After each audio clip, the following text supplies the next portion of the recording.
ជាទាំងអូបែរជាคล้ายជាការឈឺចាប់សម្រាប់បងស្ទាយមិនមែនស្ទាយអូនទេបងស្ទាយផ្ទៃស្រឡាញ់ដែលផ្ទាល់លយអូន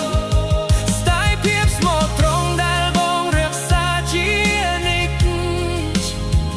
តែអូនបែរជាកៅវាទៅបោកចោលបងស្ទាយឱកាសដែលបាត់បង់ព្រោះមិនបានបោកចិត្តឲ្យអ្នកផ្សេងបងជឿថាអូនជាមនុស្សស្អល់អបំផុតចុងក្រោយបាន